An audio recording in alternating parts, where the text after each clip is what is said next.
Sa araw na itinakwil siya ng pamilyang De Villa, iniwan ni Isabela ang bahay na pinagsilbihan niya ng 10 taon, bitbit ang kahihiyan at katahimikan. Ngunit nang mabunyag ang lihim na huling habilin ng yumaong biyenan, biglang nagbago ang lahat. Siya ang tunay na tagapagmana ng imperyo. Sa pagbabalik niya, hustisya ba ang kanyang hahabulin o ang paniningil sa mga taong minamaliit siya noon? Perpekto ang lahat. Iyon ang unang pumasok sa isip ni Isabela habang tinitingnan niya ang malawak na hardin ng mansyon ng mga De Villa. Ang mga ilaw na parang alitaptap ay nakasabit sa mga puno ng akasya. Ang tunog ng isang string quartet ay marahang lumulutang sa hangin, kasabay ng halimuyak ng daan-daang puting rosas na personal niyang pinili. Ang champagne fountain sa gitna ay walang tigil sa pag-agos, sumasalamin sa karangyaan ng kanilang ika-10 anibersaryo. Mula sa kinatatayuan niya sa balkonahe, kitang-kita niya ang mga bisita, mga senador, mga business tycoon, mga socialite. Lahat ay nakangiti, tumatawa, at nag-uusap tungkol sa kapangyarihan ng De Villa Holdings Corporation. Lahat ay perpekto, pero sa loob ng kanyang puso, may isang malaking espasyo na hindi mapunuan. Isang dekada. 10 taon na siyang asawa ni Ricardo De Villa, ang tagapagmana ng isa sa pinakamalaking korporasyon sa Pilipinas. 10 taon na niyang ginugol ang bawat oras, bawat onsa ng kanyang talino para itayo ang imperyong tinatamasa nila ngayon. Siya ang utak sa likod ng mga matagumpay na proyekto, ang anino sa likod ng bawat tagumpay ni Ricardo. Pero sa gabing ito, sa sarili nilang selebrasyon, pakiramdam niya ay isa lamang siyang bisita. Isabela Hija. Napalingon siya sa malamig na boses na yon. Si Doña Esmeralda de Villa, ang kanyang biyenan, ay nakatayo sa likuran niya, hawak ang isang kopita ng alak. Ang mga mata nito'y sinusuri siya mula ulo hanggang paa. Maganda ang ayos ng party, sabi nito, ngunit walang bakas ng papuri sa tono. Simple, katulad mo. Isang maliit na kirot ang tumusok sa puso ni Isabela. Ang suot niyang silver gown, na gawa pa ng isang kilalang designer, ay tila naging mumurahing basahan sa paningin ng Donya. Ngumiti na lamang siya ng pilit. Salamat po, Mama. Ginawa ko po ang lahat para maging espesyal ang gabing ito para kay Rick. Tinaasan siya ng kilay ni Doña Esmeralda. Huwag mo akong tawaging Mama. At isa pa, kung gusto mo talagang maging espesyal ang gabi para sa anak ko, sana ay mas pinag-isipan mo ang iyong itsura. You look decent, but not dazzling. Tandaan mo, isa kang De Villa. Hindi ka na isang Reyes na galing sa kung saang probinsya. Bawat salita ay parang karayom. 10 taon na, pero hindi pa rin nawawala ang paghamak ng pamilya ng asawa niya sa kanyang pinagmulan. Lumunok siya para pigilan ang luhang nagbabadyang tumulo. Paumanhin po, Doña Esmeralda. Iniwan siya nitong mag-isa sa balkonahe, dala ang bigat na muling ipinadama sa kanya. Bumalik ang tingin niya sa gitna ng kasiyahan, hinahanap ang kanyang asawa. At natagpuan niya ito. Nakatayo si Ricardo sa tabi ng champagne fountain. Ang kanyang matipunong katawan ay balot sa isang mamahaling suit.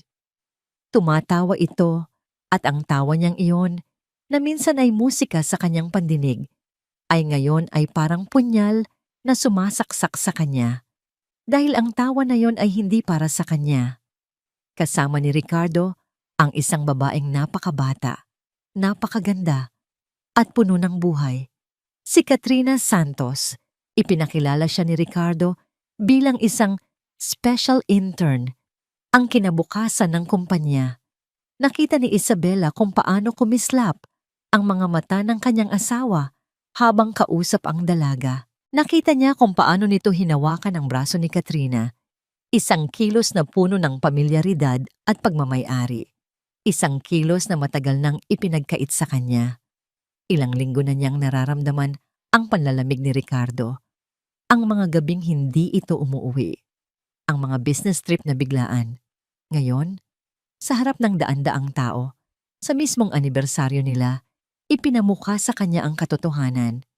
Hindi niya namalayan ang pag-agos ng luha sa kanyang mga pisngi. Mabilis niya itong pinunasan at pilit na ngumiti nang may lumapit na bisita. Kinamayan niya sila, nagpasalamat sa pagdalo at gumanap bilang perpektong asawa ng CEO. Ngunit ang bawat ngiti ay mas mabigat kaysa sa nauna. Nang matapos ang gabi at umalis na ang huling bisita, ang katahimikan sa mansyon ay nakakabingi. Ang natira na lang ay ang mga palamuti na ngayon ay parang saksi sa kanyang kabiguan. Umakyat siya sa kanilang silid, dala ang isang maliit na pag-asa na baka mali lang ang lahat. Baka pagod lang si Ricardo. Baka sa pagitan nilang dalawa, mayroon pa ring puwang para sa paliwanag. Naabutan niya itong nagtatanggal ng kanyang kurbata sa harap ng salamin. Ang imahe nito ay perpekto pa rin, walang gusot, walang bahid ng pagod. Hindi man lang siya nito nilingon. "Rick," mahinang tawag niya, "hindi mo man lang ako binati." Humarap ito sa kanya at sa mga mata nito, wala siyang nakitang pagmamahal, wala kahit awa, tanging lamig at pagkainip. "Para saan pa, Isabela?" Sagot nito. "It's all a show." "Anong ibig mong sabihin?" Nanginginig niyang tanong, kahit alam na niya sa kaibuturan ng kanyang puso ang kasagutan. Naglakad si Ricardo papunta sa kanyang mesa, may kinuha mula sa isang drawer at inihagis ito sa ibabaw ng kama. Isang makapal na brown envelope. "Happy anniversary," sabi nito na may bahid ng pang-uuyam. Nanginginig ang mga kamay ni Isabela habang binubuksan ang envelope. Sa loob, nakita niya ang mga dokumento, mga legal na papel, at sa unang pahina, malinaw na nakasulat ang mga salitang dumurog sa kanyang mundo. "Petition for annulment." 10 taon, Ricardo. Halos pabulong niyang sabi. "Binigay ko sa iyo ang lahat. At nagpapasalamat ako sa serbisyo mo." Walang emosyon nitong sabi. "Pero tapos na. Nakahanap na ako ng iba. Someone younger, more vibrant. Someone who doesn't carry the baggage of poverty." Si Katrina. Pakakasalan ko siya. Ang bawat salita ay isang sampal. Mas masakit pa sa pisikal na pananakit. Ang sakit ay umakyat mula sa kanyang dibdib hanggang sa kanyang lalamunan na halos hindi na siya makahinga. "Ang kumpanya. Ako ang nagplano ng lahat ng yon." Nagmamakaawa niyang sabi. Tumawa si Ricardo, isang tawang mapanglait. "Ikaw? Huwag ka ngang magpatawa, Isabela. You were a good assistant, I'll give you that. Pero ako ang Devilla. Ako ang utak. Isa ka lang palamuti na naging masyadong ambisyosa." Lumapit ito sa kanya. Ang muka'y ilang pulgada na lang ang layo. "Pirmahan mo na yan. May inihanda na ang mga abogado ko na maliit na settlement para sa'yo. Sapat na para makapagsimula ka ulit sa kung saan ka man galing." Hindi makapaniwala si Isabela sa kanyang naririnig. Ang 10 taon ng kanyang buhay, ng kanyang pagod at sakripisyo, ay may presyo na pala. Isang maliit na settlement. "Hindi," mariin niyang sabi. Ang takot ay napalitan ng biglaang tapang. "Hindi ko pipirmahan." Ang ngiti ni Ricardo ay nawala. Ang kanyang mga mata ay nag-apoy sa galit. "Wala kang pagpipilian." At doon, sinabi nito ang mga salitang tuluyang nagpaguho sa anumang natitirang pag-asa sa kanya. Ang huling sampal na pinakamalupit sa lahat. "Bukas na bukas din, aalis ka sa pamamahay na ito." Malamig nitong utos. "At sisiguraduhin kong wala kang madadala kahit isang sentimo, kahit isang damit. Dahil lahat ng nandito, lahat ng meron ka, ay pag-aari ng isang Devilla at hindi ka na isa sa amin." Ang sikat ng araw na tumagos sa mamahaling kurtina ng kanilang silid ay parang insulto. Isang bagong umaga para sa lahat. Pero para kay Isabela, ito ang katapusan ng mundong binuo niya sa loob ng 10 taon. Walang tulog, ang mga mata niya'y maga at tuyo sa kaluluha. Pero wala nang luhang lumalabas, parang naubos na lahat kagabi. Ang bawat salita ni Ricardo ay umuulit-ulit sa kanyang isipan. Parang sirang plaka. Wala kang madadala. Hindi ka na isa sa amin. Tumayo siya mula sa sahig kung saan siya napaluhod kagabi at nagsimulang maglakad sa walk-in closet na mas malaki pa sa tinitirhan niyang apartment noong dalaga pa siya. Ang mga hilera ng damit, sapatos, at bag na may mga pangalang kilala sa buong mundo ay nakatingin sa kanya. Mga bagay na minsan ay nagbigay sa kanya ng panandaliang saya, pero ngayon ay mga simbolo na lang ng kanyang pagiging dayuhan sa lugar na ito. Hindi niya ginalaw ang mga iyon. Naglakad siya papunta sa pinakasulok na bahagi ng aparador at inilabas ang isang maliit na maleta. Ang parehong maleta na dala niya noong unang beses siyang tumapak sa mansyong ito.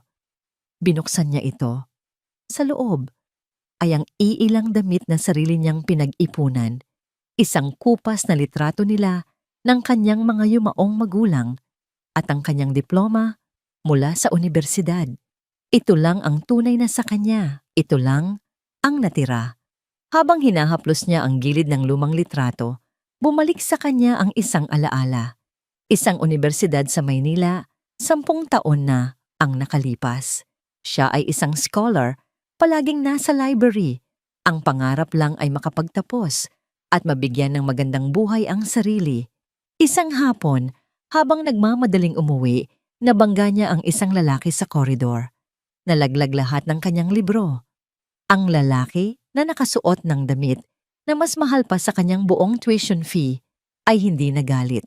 Sa halip ngumiti ito, isang nangiting nakakatunaw. "Pasensya na, miss," sabi ng lalaki na walang iba kundi si Ricardo de Villa. "Hayaan mong tulungan kita." Mula doon nagsimula ang lahat. Mga bulaklak na ipinapadala sa kanyang boarding house, mga hapunan sa mga restaurant na sa panaginip lang niya napupuntahan. Si Ricardo ay parang isang prinsipe mula sa fairy tale. Ipinakita nito sa kanya ang isang mundo ng karangyaan, isang mundong hindi niya akalaing posible. At sa gitna ng lahat ng yon, ipinangako nito sa kanya, "You're not just beautiful, Isabella. You're brilliant. You will be my partner. Hindi lang sa buhay, kundi sa negosyo. Tayong dalawa ang magpapatakbo ng De Villa Empire." Napapikit si Isabella. Tinataboy ang alaala. Isang pangakong napako. Isang kasinungalingan na buong puso niyang pinaniwalaan. Isinara niya ang maleta. Sa paglabas niya ng silid, wala na si Ricardo.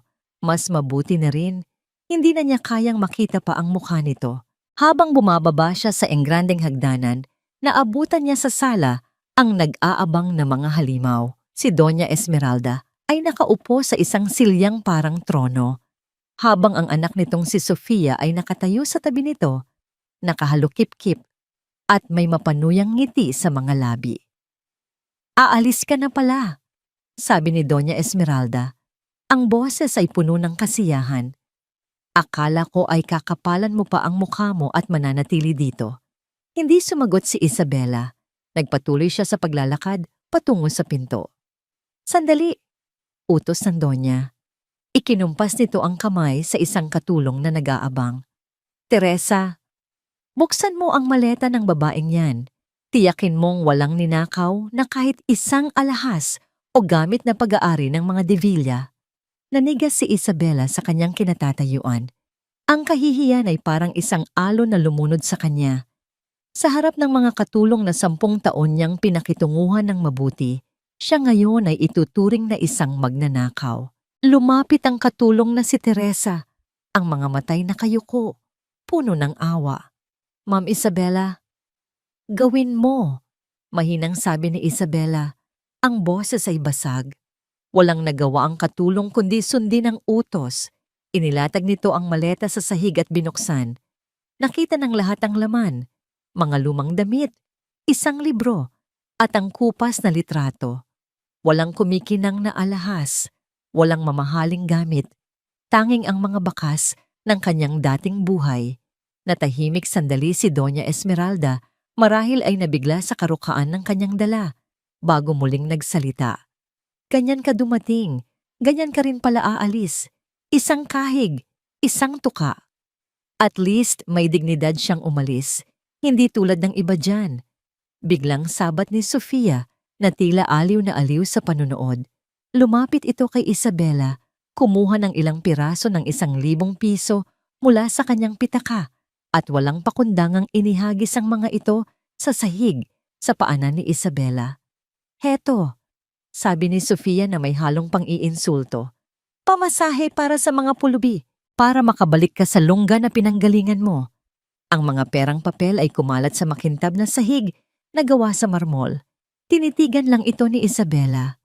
Ang huling patak ng kanyang pagkatao ay tila niyurakan sa mga sandaling iyon.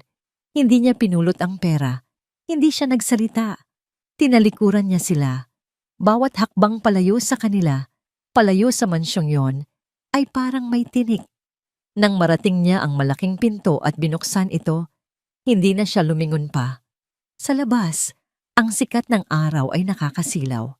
Ang ingay ng Maynila ay biglang naging malakas. Nag-abang siya ng taxi sa gilid ng kalsada ng Forbes Park, isang tanawing hindi pangkaraniwan sa lugar ng mga milyonaryo. Wala siyang ibang maisip na puntahan, wala na siyang pamilya. Ang mga kaibigan niya noon ay matagal na niyang hindi nakakausap, nilayo ng mundo ng mga Devilla. May isang tao na lang siyang naisip, isang taong laging tapat hindi sa kanya, kundi sa alaala ng nag-iisang Devilla na rumespeto sa kanya. Ang taxi ay huminto sa harap ng isang luma ngunit kagalang-galang na gusali sa Makati. Ang pangalang nakasulat sa isang tansong plaka ay Cruz and Associates Law Firm. Pagpasok niya sa opisina, ang amoy ng mga lumang libro at kape ay sumalubong sa kanya. Nakita niya si Attorney Benjamin Cruz, isang lalaking nasa mga 70 na. Matagal ng abogado at matalik na kaibigan ng yumaong si Don Alejandro Devilla. Nang makita siya ng matandang abogado, ang nangiti nito ay agad na napalitan ng pag-aalala. Isabela, hiha, anong nangyari? At doon, sa loob ng ligtas na 4 na sulok ng opisina ng matanda, bumigay na siya. Ang lahat ng sakit, galit at kahihiyan na tiniis niya ay bumuhos kasabay ng kanyang mga luha. Humagulgol siya na parang isang batang nawawala. Isinasalaysay ang lahat ng nangyari sa pagitan ng kanyang mga hikbi. Hinayaan lang siya ni Attorney Cruz na ilabas ang lahat. Inabutan siya ng isang basong tubig at isang panyo. Nang medyo kumalma na siya, nagsalita ito sa isang mahinahon ngunit seryosong boses. Matagal ko nang kinatatakutan na mangyayari ito. Sabi ng abogado, nakita ng iyong biyenang lalaki ang kasakiman at kahinaan sa puso ni Ricardo. Tumayo ang matanda, naglakad papunta sa isang malaking cabinet na gawa sa Nara at may kinuha mula sa isang nakatagong kompartimento. Isang luma at mabigat na safety deposit box na yari sa bakal. Inilapag niya ito nang marahan sa mesa sa harap ni Isabela. Bago pumanaw si Don Alejandro, paliwanag ni Attorney Cruz, iniwan niya ito sa akin. May isa siyang mahigpit na bilin. Tumingin ang abogado nang diretso sa mga mata ni Isabela. Ang sabi niya, Benjamin, ibigay mo lang ito kay Isabela kapag dumating ang araw na wala na siyang malalapitan. Kapag tinakwil na siya ng sarili kong pamilya, buksan mo lang ito kapag wala ka nang malalapitan. Napatitig si Isabela sa kahon. Ang kanyang pag-iyak ay biglang natigil, napalitan ng pagtataka. Ang mga salita ng matanda ay umalingaw-ngaw sa kanyang isipan. Kapag wala ka nang malalapitan, ang araw na yon ay dumating na. Nakatitig si Isabela sa kahon na bakal na nasa ibabaw ng mesa. Ang bigat nito ay tila nararamdaman niya sa kanyang dibdib. Sa loob ng ilang minuto, walang nagsalita. Tanging ang maritmikong tunog ng lumang orasan sa opisina ni Attorney Cruz ang bumabasag sa katahimikan. Ito na ba ang sagot sa kanyang mga dasal o isa na namang malupit na biro ng tadhana? Inabot ni Attorney Cruz ang isang maliit at kalawangin ng susi. Si Don Alejandro mismo ang nagdisenyo ng lock na yan, sabi ng matanda. Simple sa labas, pero matibay. Katulad mo, Hija. Ang mga salitang yon ay nagbigay sa kanya ng kakaibang lakas. Nanginginig pa rin ang kanyang mga kamay, ngunit mayroon ng determinasyon sa kanyang pagkilos. Kinuha niya ang susi, isinuksok sa seradura, at marahang pinihit. Isang malakas na klik ang umalingawngaw sa silid. Dahan-dahan niyang itinaas ang takip ng kahon. Ang amoy ng lumang papel at katad ay humalimuyak sa hangin. Sa loob, maayos na nakasalansan ng ilang mga dokumento. Sa ibabaw ng lahat, may isang sobre na nakapangalan sa kanya. Ang sulat kamay ay pamilyar, ang elegante, ngunit matatag na pagsulat ni Don Alejandro. Binuksan niya ang sobre. Sa loob ay isang maikling liham. Mahal kong Isabela, kung binabasa mo ito, nangangahulugan na nangyari na ang kinatatakutan ko. Ipinagpaumanhin mo sana ang aking kahinaan.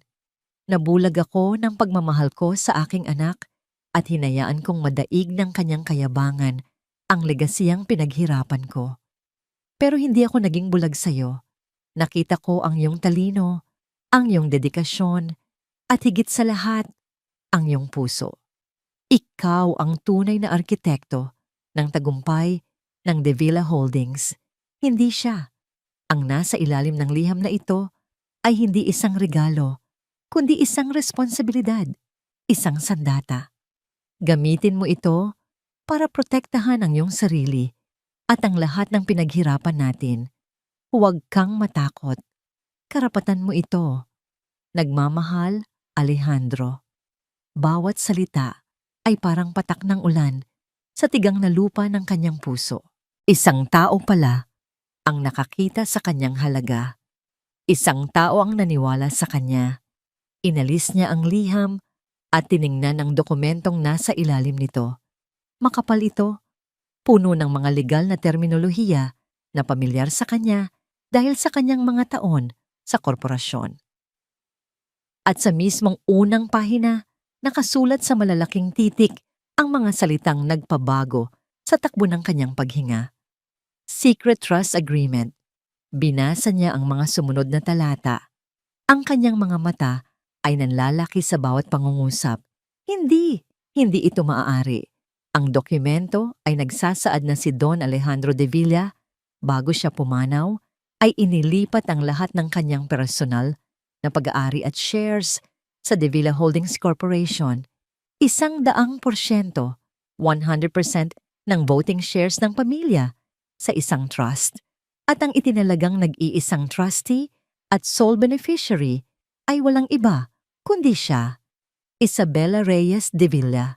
Ang ibig sabihin, ako ang may-ari ng lahat? Halos pabulong niyang tanong kay Atoy. Cruz, hindi makapaniwala sa sarili niyang mga salita. Tumango ang matandang abogado, isang malungkot, ngunit matatag na ngiti sa kanyang mga labi. Ikaw, Hija. Mulat sa pool. Sumandal si Isabela sa upuan, biglang nakaramdam ng pagkahilo. Parang umikot ang buong silid. Bumalik sa kanyang alaala ang isang hapon, mga 3 taon na ang nakalipas, ilang buwan. Bago pumanaw si Don Alejandro, nasa library sila ng mansyon, sabay na nirerepaso ang isang panukalang expansion sa Cebu. Pumasok si Ricardo na may dalang isang bagong proposal para sa isang luxury resort sa Palawan. Dad, this is it. It's a gold mine.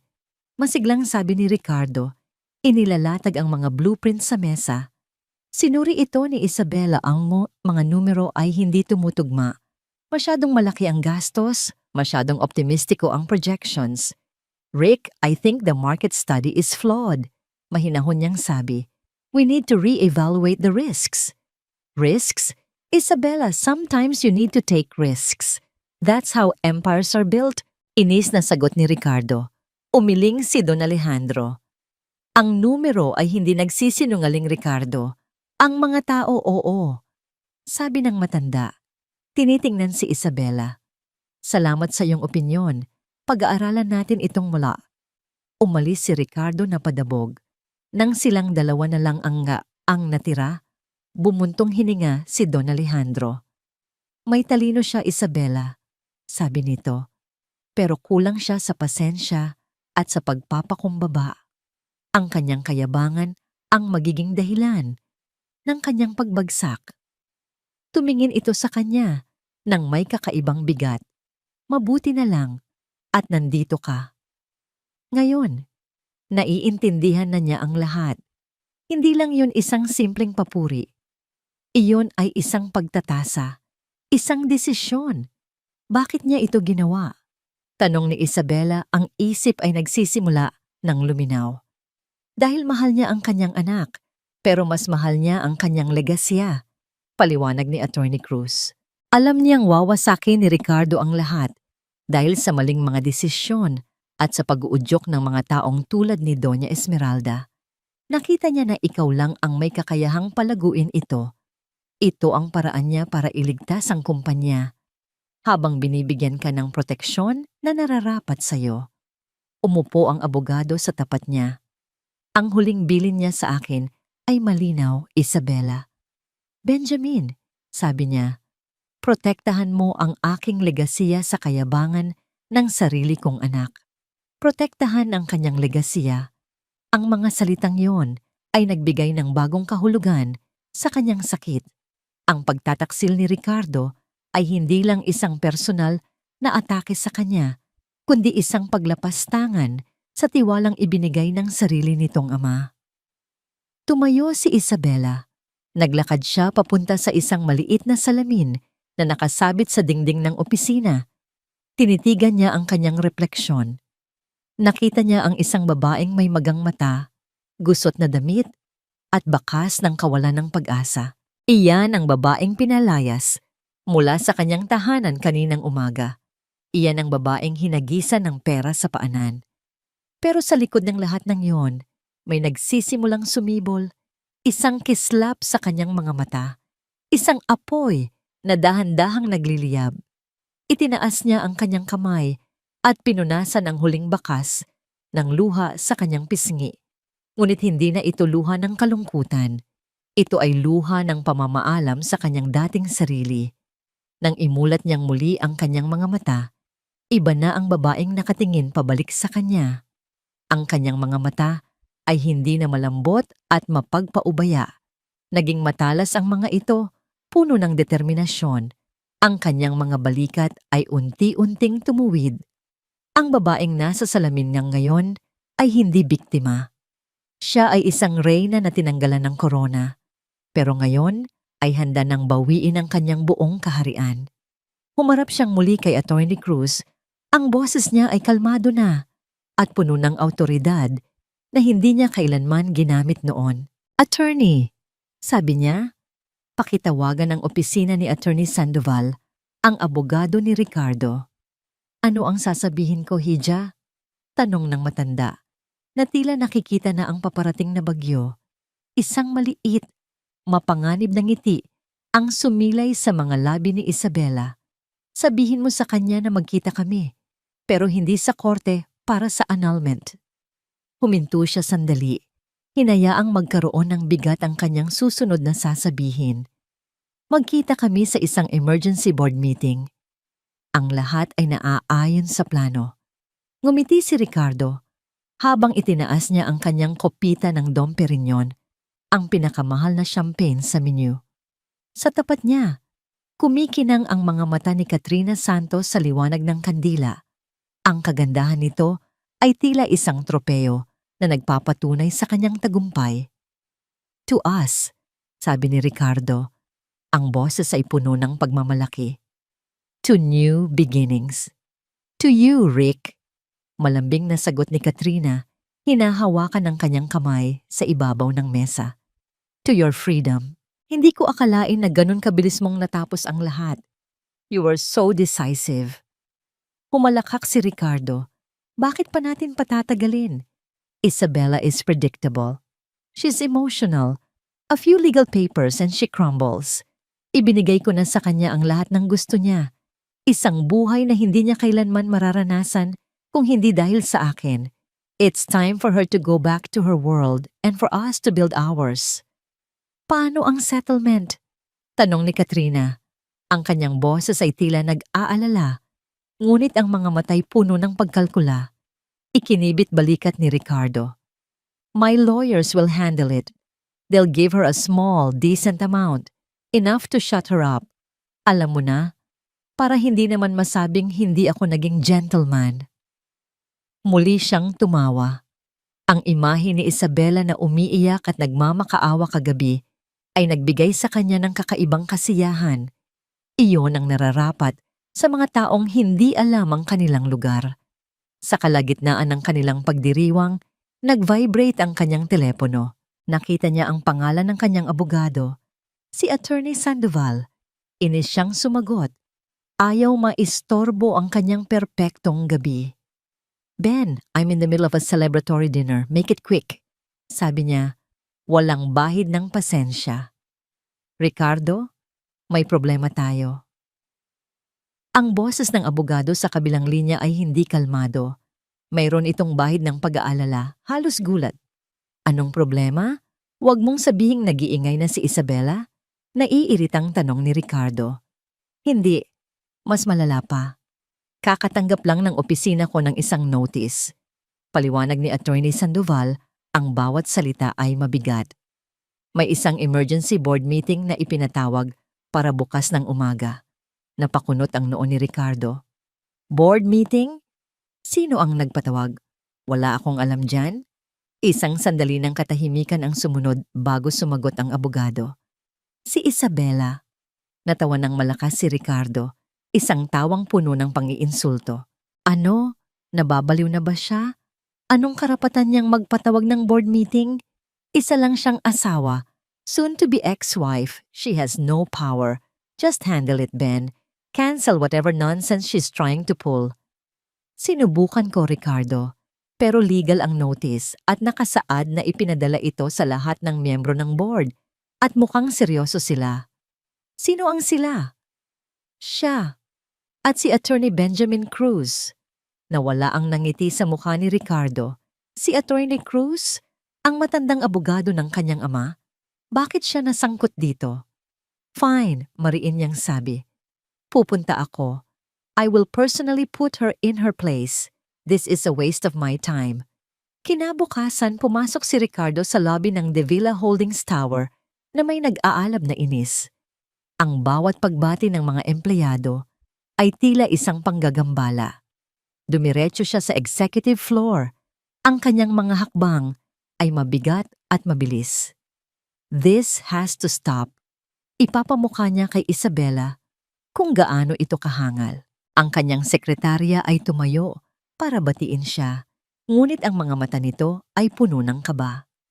Sir Ricardo, nasa loob na po sila. Hindi na niya ito pinatapos. Walang katok-katok niyang binuksan ang pinto ng boardroom at natigilan siya. Inaasahan niyang makikita ang isang halos walang taong silid. Marahil ay si Isabela lang at ang matandang si Cruz na naghihintay na mapahiya. Ngunit ang kanyang nakita ay ang kabaligtaran. Ang mahabang lamesa na gawa sa mahogany ay puno.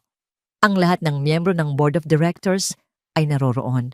Mula sa mga tapat na kaalyado niya hanggang sa mga independent director na bihirang magpakita. Ang hangin sa loob ng silid ay mabigat, puno ng tensyon at hindi masabing pag-asa. Lahat ng mga mata ay napako sa kanya pagpasok niya. At sa mga matang iyon, wala siyang nakitang paggalang. Tanging pag-usisa. Biglang nakaramdam si Ricardo ng kaba. Ang inis niya ay unti-unting napalitan ng isang hindi maipaliwanag na takot. Anong ibig sabihin nito? Tanong niya. Sinisikap na panatilihing matatag ang kanyang boses. Walang sumagot. At sa sandaling iyon, muling bumukas ang pinto. Pumasok si Isabela. Napahinto ang paghinga ni Ricardo. Hindi ito ang babaeng umiiyak na pinalayas niya 2 araw na ang nakalipas. Ang babaeng nasa harap niya ngayon ay ibang-iba.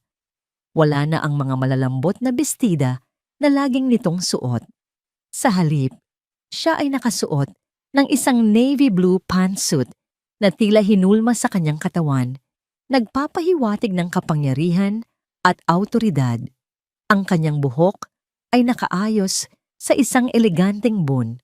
Ang kanyang muka ay mayroong kaunting makeup, sapat lang para bigyang diin ang talas ng kanyang mga mata. At ang kanyang mga mata, iyon ang pinakanakagulat sa lahat. Wala na ang kalungkutan, wala na ang luha. Sa halip ang mga ito ay malamig, kalmado, at matalim na parang bakal. Tumingin ito sa kanya, hindi man lang kumurap, bago naglakad nang may kumpiyansa patungo sa kabisera ng mesa, ang upuan na para lamang sa kanya, ang CEO. Kasunod niya si Attorney Cruz na may dalang isang leather briefcase, ang mukha'y seryoso at hindi matinag. Naglakad si Isabela, hindi pinapansin ang pagkagulat sa mukha ni Ricardo. Tumayo siya sa dulo ng mesa, inilagay ang kanyang mga kamay sa likod ng upuan at tiningnan ang lahat ng mga miyembro ng board. Pagkatapos, inilabas ni Attorney Cruz mula sa briefcase nito ang isang makapal na dokumento at marahang inilapag sa mesa. Ang Secret Trust Agreement. Itinuon ni Isabela ang kanyang tingin sa buong silid. Ang kanyang boses ay malinaw at matatag. Walang bahid ng panginginig. Good morning, gentlemen. As the majority shareholder of the Villa Holdings Corporation, I am calling this meeting to order. Tumingin siya ng diretso sa mga mata ni Ricardo. Ang mga mata nito na ngayon ay puno na ng pagkalito at takot. At sa isang malamig at walang awang tono, binitawan niya ang kanyang huling mga salita. Ang una sa agenda, ang pagpapatalsik sa ating CEO. Ang katahimikan na pumalit sa sigawan ni Ricardo ay mas nakakabingi. Para kay Isabela ang bawat segundo ay tila isang oras. Nakatayo pa rin siya sa kabisera ng mesa, ang kanyang mga kamay ay nakapatong pa rin sa sandalan ng silya, pinapanatili ang kanyang tindig habang pinapanood niya ang pagguho ng mundong minsan niyang kinilala. Walang hiya ka. Magsisisi ka. Iyon ang mga huling salitang isinigaw ni Ricardo habang kinakaladkad siya palabas ng mga security guard ng gusali. Ang dating CEO na kinatatakutan ng lahat ay naging isang kahabag-habag na taong nagwawala. Ang kanyang mamahaling suit ay nagusot. Ang kanyang mukha ay namumula sa galit at kahihiyan. Nang magsara ang pinto, lahat ng mga mata sa silid ay bumaling sa kanya. Ang mga miyembro ng board na kanina'y mga tapat na alagad ni Ricardo ay ngayon nakatingin sa kanya na may pinaghalong takot, paghanga at pag-aalala. Sila ay mga negosyante. Alam nila kung saan papanig kapag nagbago na ang ihip ng hangin. Attorney Cruz, basag ni Isabela sa katahimikan. Ang kanyang boses ay kalmado at kontrolado.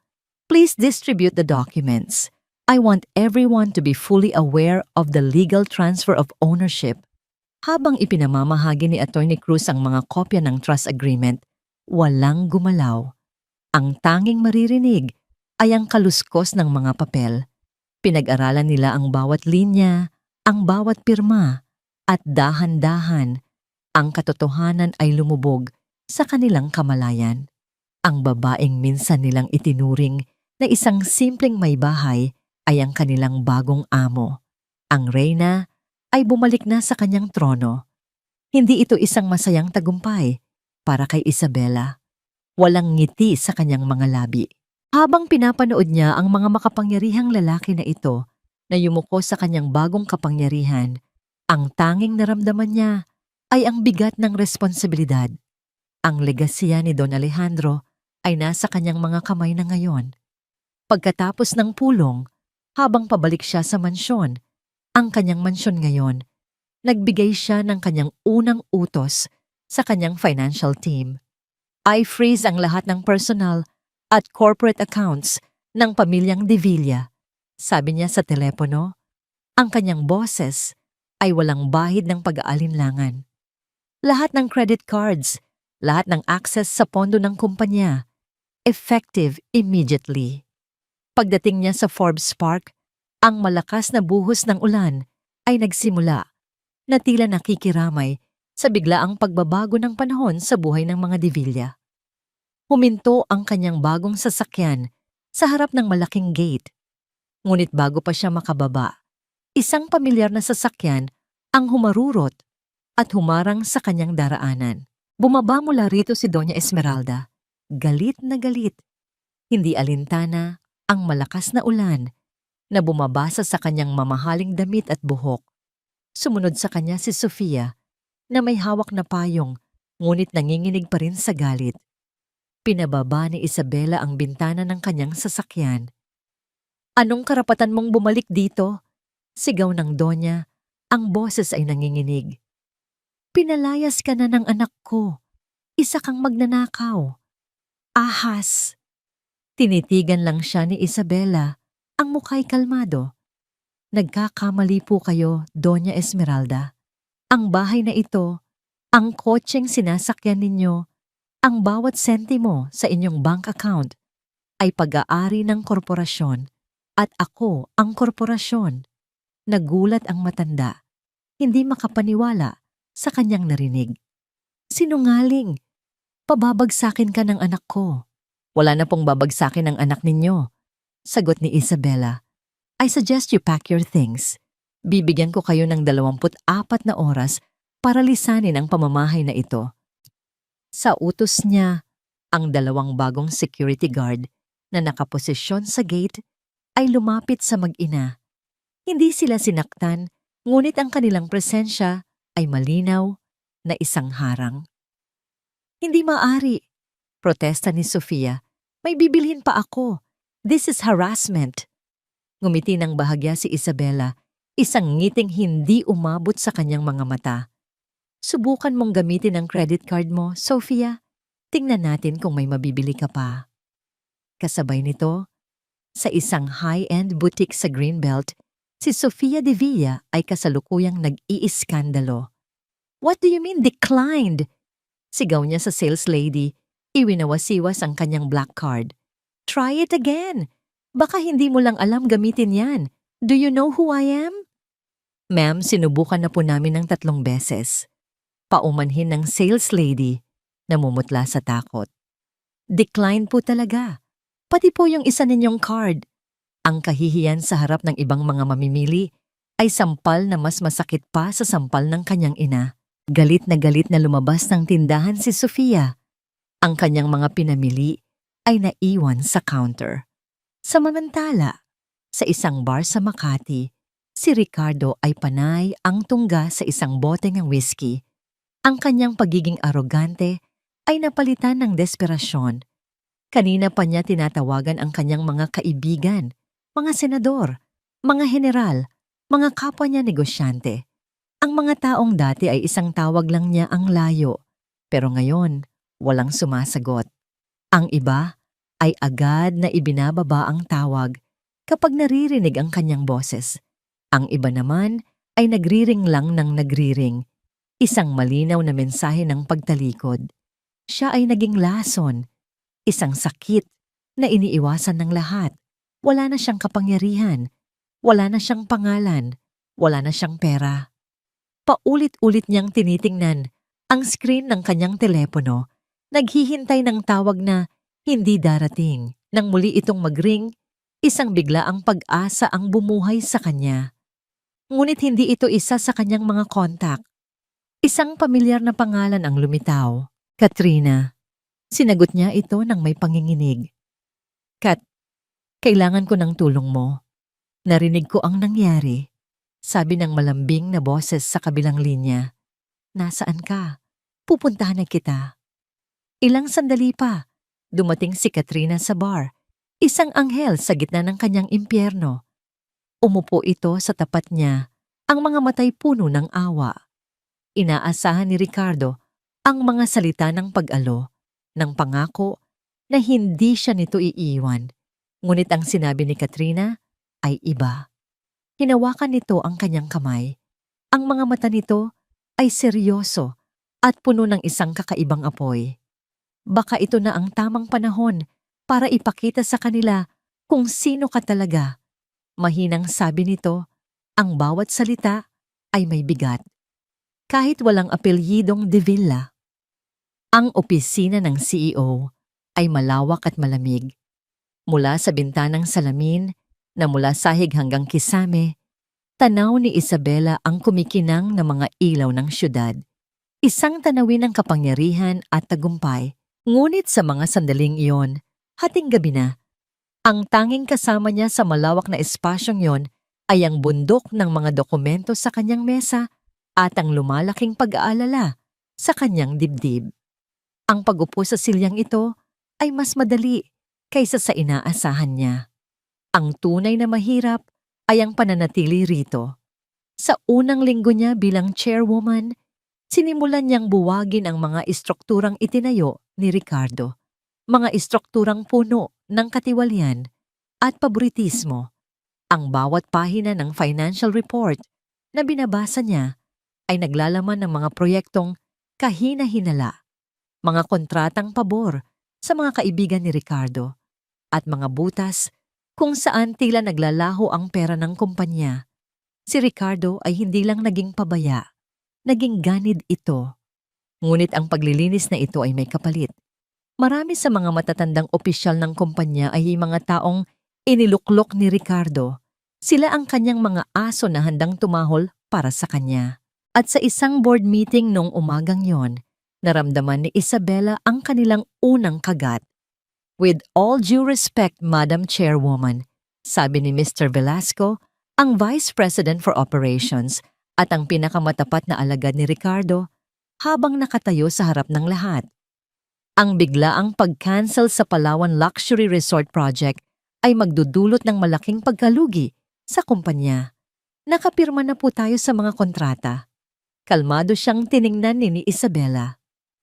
"Mr. Velasco, base sa aking pag-aaral, ang proyektong iyan ay isang financial black hole.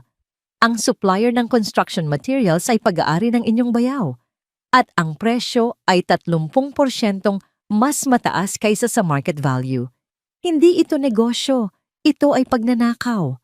Namula ang mukha ni Velasco. Isang malaking akusasyon yan. Ang proyektong yan ay pinag-aralan mismo ni CEO De Villa. Ang dating CEO. Pagtatama ni Isabela, ang boses ay malamig ngunit matatag. At ang kanyang pag-aaral ay mali. "Ang desisyon ko ay pinal." Di umupo si Velasco, ngunit bago siya maupo, binitawan niya ang isang salitang may lason. "May I remind the board that your background is in arts, not in corporate finance. Ang mga desisyong ito ay maaaring maging mapanganib para sa kumpanya na pinaghirapan ng mga lalaking De Villa na itayo." Ang pagdiin sa salitang lalaki ay isang direktang sampal sa kanyang pagkababae at kakayahan. Naramdaman ni Isabela ang pag-init ng kanyang mga pisngi, ngunit hindi niya ipinakita. Sa halip ngumiti siya ng bahagya. "Salamat sa paalala, Mr. Velasco, at hayaan ninyong ipaalala ko rin sa inyo na ang babaeng ito ang nagmamay-ari ng kumpanyang pinagsisilbihan ninyo. The meeting is adjourned." Naging matagumpay siya sa pulong na yon, ngunit alam niyang nagsisimula pa lang ang laban sa loob. Ngunit may isa pang laban na hindi niya inaasahan, ang laban sa labas. Kinahapunan, pumasok ang kanyang bagong executive assistant na si Ana, isang bata, ngunit matalas na babae na may dalang tablet. Ang mukha nito ay puno ng pag-aalala. "Ma'am Isabela, I think you need to see this." Ipinakita nito sa kanya ang mga artikulo mula sa mga tabloid at online gossip sites. Ang mga headline ay tila mga punyal na nakatutok sa kanya. Mula asawa naging ahas, ang kwento ng pag-agaw sa De Villa Empire. The Vengeful Wife's Takeover, Isabela De Villa, isang gold digger o isang henyo. Ricardo De Villa, biktima ng isang mapanlinlang na asawa. Ang mga artikulo ay puno ng mga kasinungalingan at kalahating katotohanan. Ipinipinta siya bilang isang sakim at mapanirang babae na matagal nang binalak ang lahat. May mga source daw na nagsasabing hindi siya naging mabuting asawa, na palagi siyang nagrereklamo at ginamit lang niya ang apelyido ng mga De Villa para sa sarili niyang kapakanan. Alam niyang gawa-gawa ito ni Ricardo. Isang maruming paraan para sirain ang kanyang reputasyon. "Hayaan mo sila," sabi niya kay Ana. kahit na sa loob niya ay kumukulo ang kanyang dugo. Ang katotohanan ang mananaig. Ngunit sa pag-iisa niya sa kanyang opisina ngayong gabi, ang mga salitang yun ay bumalik para multuhin siya. Paano kung maniwala ang mga tao? Paano kung maapektuhan nito ang tiwala ng mga investor? Habang malalim siyang nag-iisip, biglang umilaw ang kanyang personal na telepono. Isang text message mula sa isang unknown number. Isang linya lang ang nakasulat. Mag-ingat ka sa ahas sa tabi mo. Nanigas si Isabela.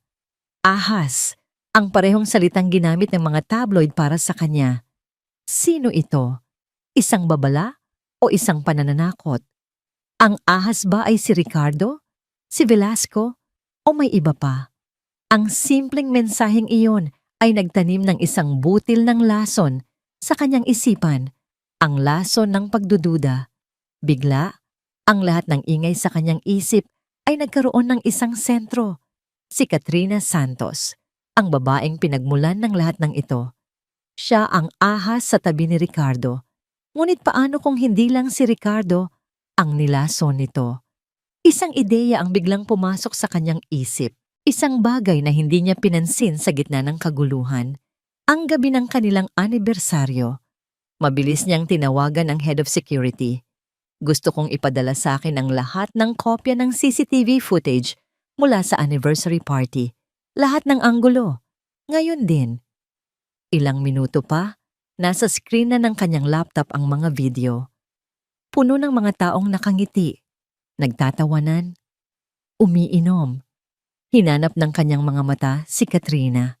Nandoon ito, laging malapit kay Ricardo, ang perpektong imahe ng isang inosenteng dalaga na nabighani sa isang makapangyarihang lalaki.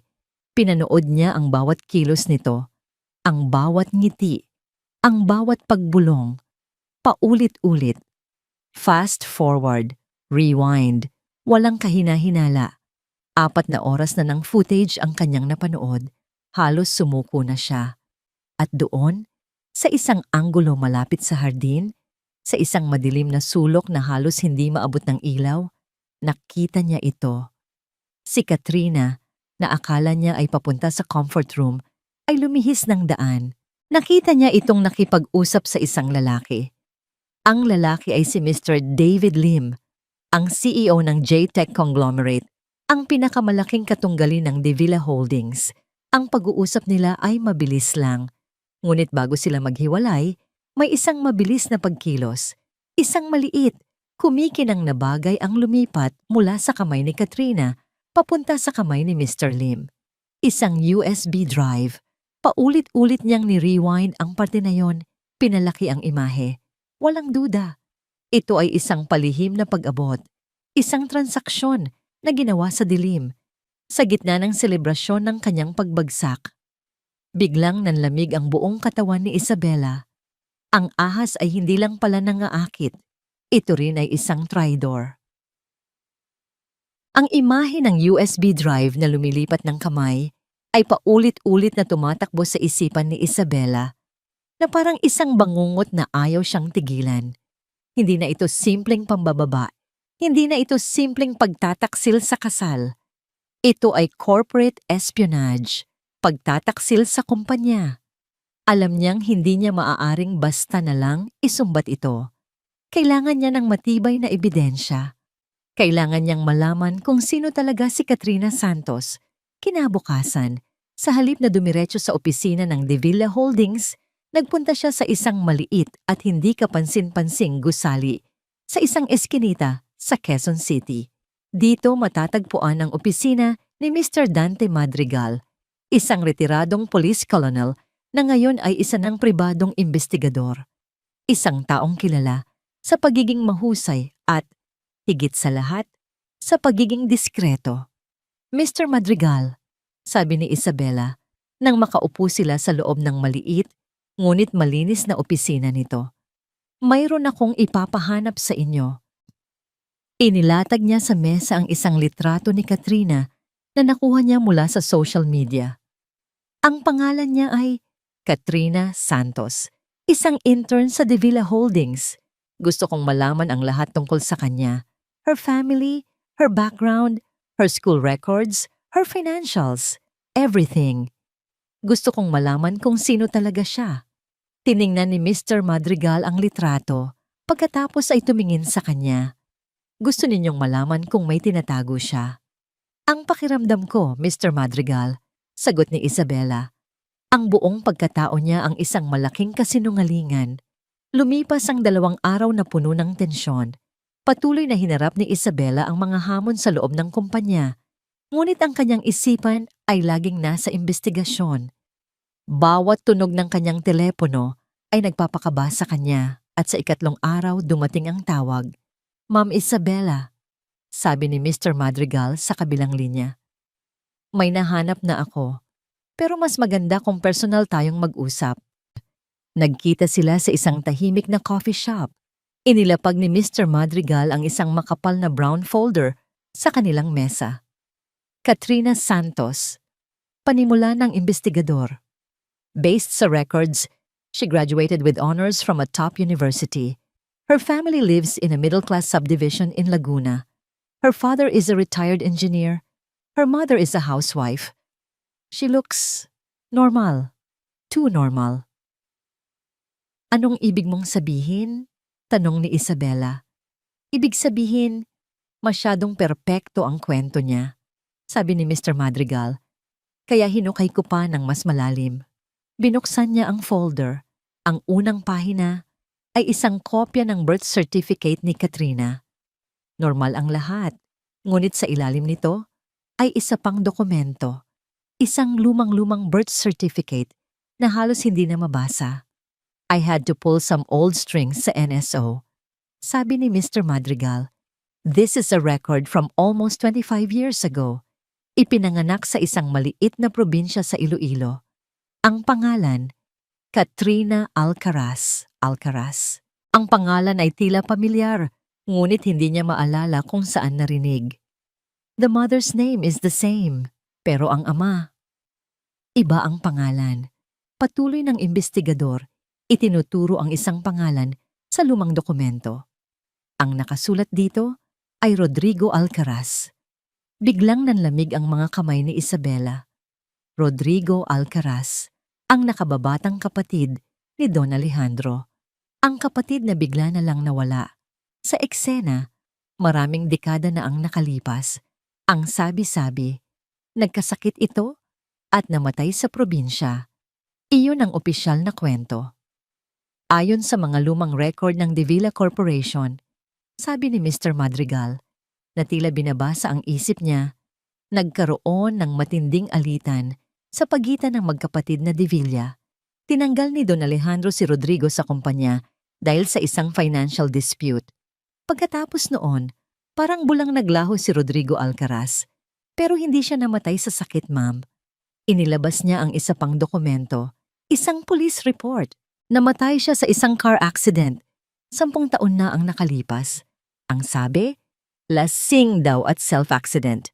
Pero may mga sabi-sabi na, hindi yun aksidente. Parang isang puzzle na biglang nabubuo ang mga piraso sa isip ni Isabela.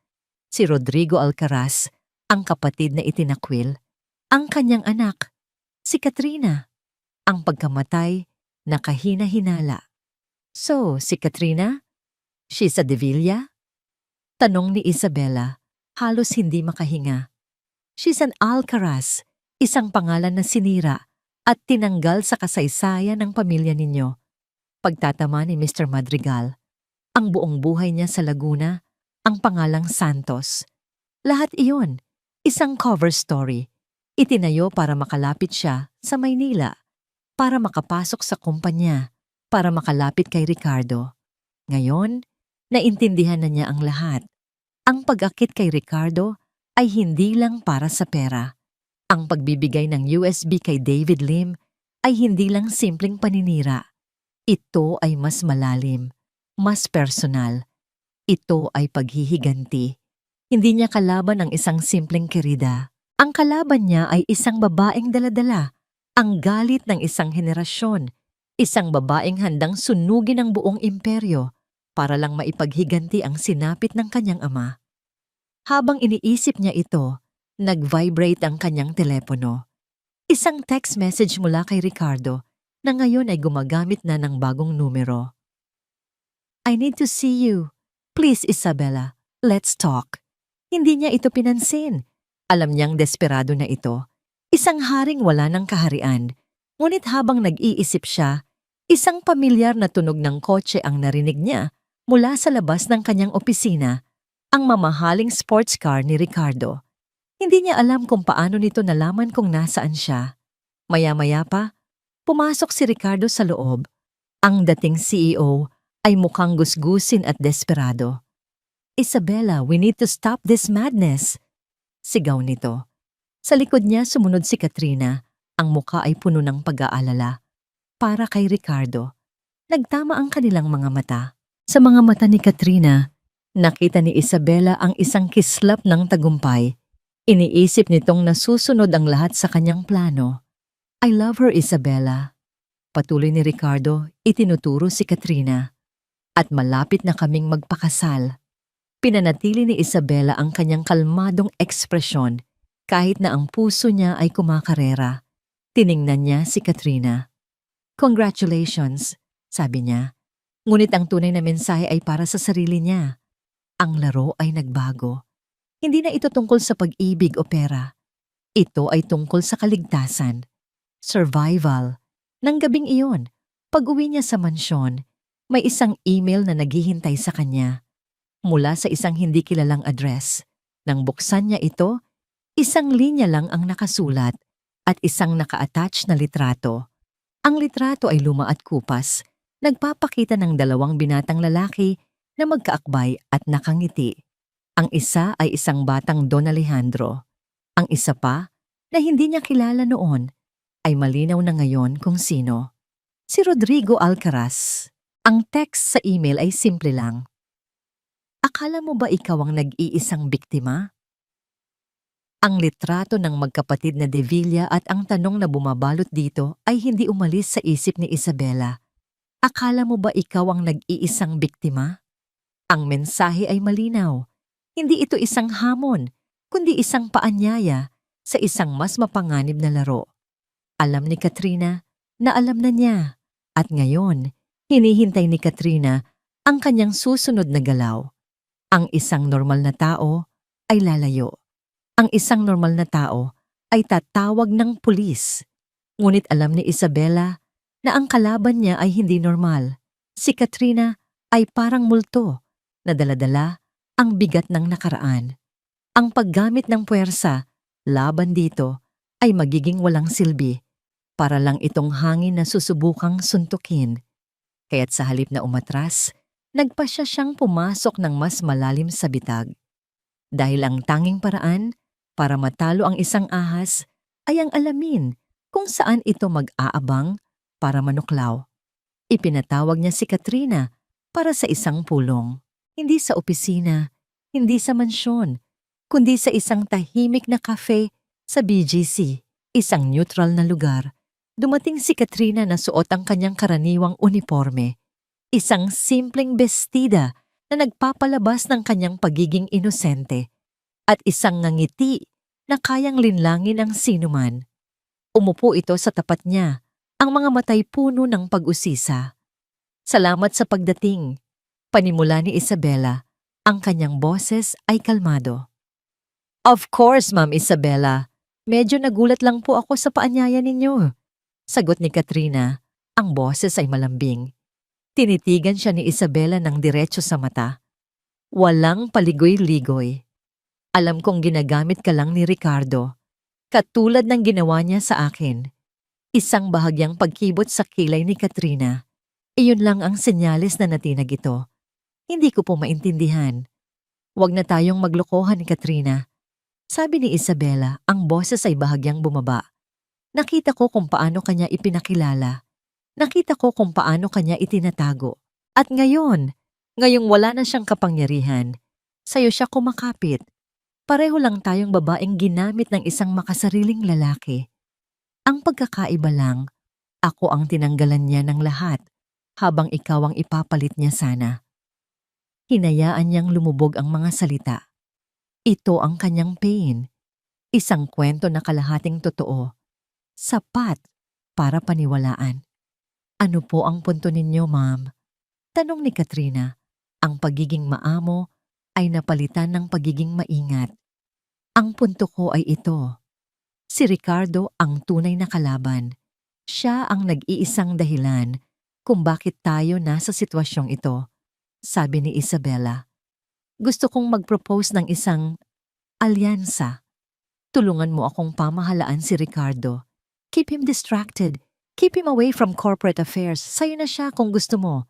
Ang kailangan ko lang ay ang kapayapaan para patakbuhin ang kumpanya. In return, I'll make sure you're well taken care of. Financially. Isang mahabang katahimikan ang namagitan sa kanila. Sinusuri ni Katrina ang kanyang muka, naghahanap ng anumang senyales ng kasinungalingan. Ngumiti lang si Isabela, isang ngiting malungkot at pagod, isang perpektong maskara para sa isang babaeng nasaktan. Sa wakas, ngumiti pabalik si Katrina. I think that's a very wise proposal, Ma'am Isabela. Habang naglalakad palayo sa cafe, hindi mapigilan ni Katrina ang pagtawa sa kanyang isipan. Isda, kumagat ka na sa pain. Kawawang Isabela. Akala niya, siya ang naglalatag ng bitag. Akala niya, kontrolado niya ang sitwasyon. Ang hindi niya alam, bawat galaw niya ay naaayon sa plano ni Katrina. Ang alyansa na ito ang pinakamagandang regalong natanggap niya. Mas mapapadali nito ang lahat. Isang babaeng nasaktan at gustong gumanti? Napakadaling basahin. Gagamitin ni Isabela ang kanyang tulong para tuluyang ilubog si Ricardo, habang si Katrina naman ay gagamitin ang tiwala ni Isabela para makuha ang lahat ng impormasyong kailangan niya para sa huling pag-atake. Pagpasok niya sa kanyang sasakyan, agad niyang tinawagan ng isang numero na hindi nakasave sa kanyang telepono. Hello? Sagot ng isang mahinang boses sa kabilang linya. Nakausap ko na siya. Ulat ni Katrina. Ang kanyang boses ay hindi na malambing. Ito ay malamig at matalas. Kumagat siya sa pain. Akala niya, kakampi niya ako laban kay Ricardo. Mag-iingat ka, anak.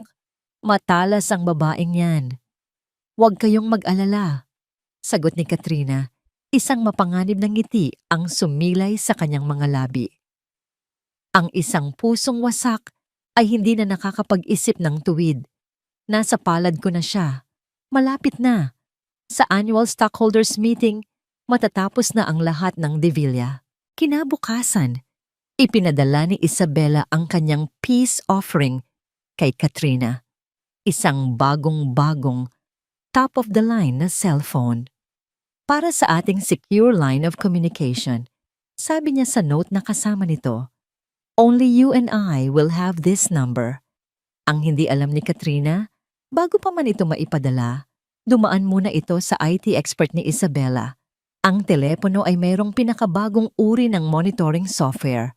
Bawat tawag, bawat text, bawat lokasyon, lahat ay malalaman niya.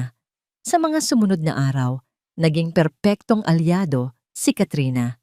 Ibinabalita niya kay Isabela ang bawat galaw ni Ricardo. Sinusubukan niyang kausapin ang mga lumang board members, ma'am. Ibinenta niya ang kanyang mamahaling relo para may panggastos. He's giving me documents, mga lumang files ng kumpanya. Akala niya siguro may mahahanap akong butas para sa kanya.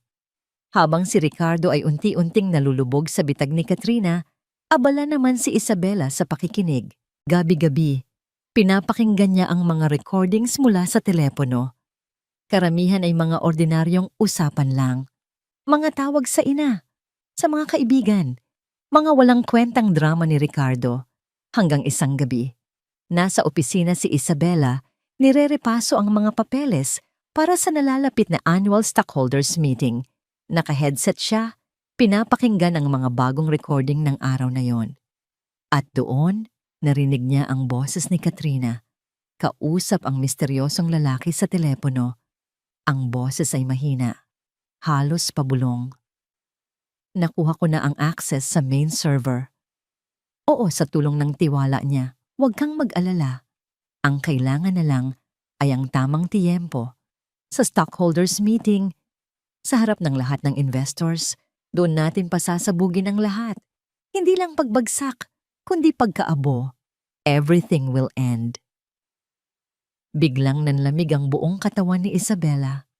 Ang stockholders meeting, ang pinakamahalagang araw ng taon para sa korporasyon. Iyon pala ang target. Hindi lang siya, hindi lang si Ricardo, kundi ang buong legasiya ni Don Alejandro. Ang laro ay may deadline na pala at paubos na ang kanyang oras. Ang mga salitang narinig niya mula sa recording, pasasabugin ng lahat, pagkaabo, ay umalingaw-ngaw sa isipan ni Isabela na parang isang walang katapusang babala. Ang takot ay nagsimulang gumapang sa kanyang sistema, malamig at mabigat. Mayroon na lang siyang 1 linggo bago ang stockholders meeting. 1 linggo para pigilan ang isang bombang. Hindi niya alam kung ano ang anyo o kung saan sasabog. Sinubukan niyang mag-imbestiga sa server ng kumpanya. Ngunit masyadong malinis ang trabaho ni Katrina. Walang bakas. Walang anumang kahina-hinala. Para siyang naghahanap ng multo sa dilim. At habang papalapit ang araw, mas lalong bumibigat ang sitwasyon. Tila naramdaman ni Ricardo at Katrina na malapit na ang kanilang pagkakataon. At inilunsad nila ang kanilang huling, pinakamalupit na opensiba. Isang umaga, habang nagkakape si Isabela sa kanyang opisina, bumukas ang telebisyon na nakasabit sa dingding para sa morning news. At doon, nakita niya ang mukha ni Ricardo. Ngunit hindi ito ang desperadong Ricardo na nakita niya noon. Ang Ricardo sa TV ay kalmado, mukhang kaawa-awa at puno ng sinseridad. Hindi ko na po kayang manahimik, sabi nito sa isang news anchor. Ang kanyang mga mata ay tila may namumuong luha. Ang totoo po, ang lahat ng ito ay isang malaking panlilinlang. Ang aking asawa, si Isabela, at ang matalik na kaibigan ng aking ama na si Attorney Benjamin Cruz ay matagal nang nagplano nito. Pineke po nila ang trust agreement ng aking ama para makuha ang lahat. Kasabay ng kanyang pahayag, ipinakita sa screen ang mga ebidensya, isang sulat na may pekeng pirma ni Don Alejandro, isang recording ng boses na halatang-halatang inedit, kung saan tila inaamin ni Attorney Cruz ang pandaraya. Para itong isang bombang sumabog, hindi lang sa opisina, kundi sa buong mundo ng negosyo. Agad na nag-react ang stock market. Ang presyo ng shares ng De Villa Holdings ay bumagsak ng husto sa loob lamang ng ilang oras. Ang telepono sa opisina ay walang tigil sa pagring. Mga nag-aalalang investor, mga galit na miyembro ng board, mga reporter na humihingi ng komento. Ang unang tinamaan ay si Attorney Cruz. Isang agarang investigasyon ang isinampa laban sa kanya ng Integrated Bar of the Philippines. Ang kanyang lisensya bilang abogado ay pansamantalang sinuspinde. Ang tanging taong mapagkakatiwalaan ni Isabela, ang kanyang tanging kakampi, ay bigla na lang naging paralisado. Hindi na siya matulungan sa legal na paraan. Isabela, mag-ingat ka. Sabi ng matanda sa telepono. Ang boses ay puno ng pag-aalala. Ito ay isang desperadong hakbang. Alam nilang malapit na silang matalo, kaya't sinusunog na nila ang buong paligid. Ngunit ang mga salitang iyon ay hindi nakabawas sa bigat na nararamdaman niya. Sa mga sumunod na araw, ang bawat pagpasok niya sa opisina ay isang pagsubok.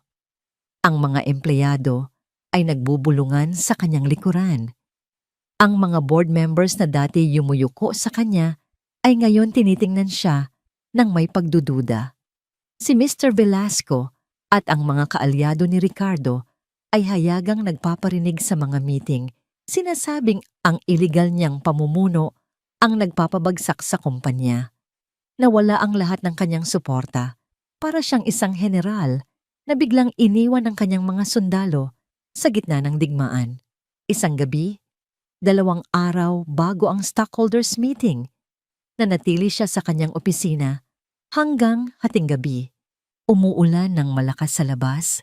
Ang mga kidlat ay panakanakang nagbibigay liwanag sa madilim na silid. Ang gusali ay tahimik na. Ang tanging maririnig ay ang buhos ng ulan at ang sarili niyang mabigat na paghinga. Tumayo siya at lumapit sa malaking litrato ni Don Alejandro na nakasabit sa dingding.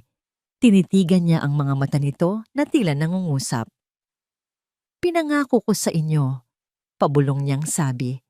Ang lalamunan ay tila may bara. "Pinangako kong poprotektahan ko ang inyong legasya. Pero paano? Paano ko lalabanan ang isang multo? Paano ko lalabanan ang mga kasinungalingan na mas pinaniniwalaan pa kaysa sa katotohanan?"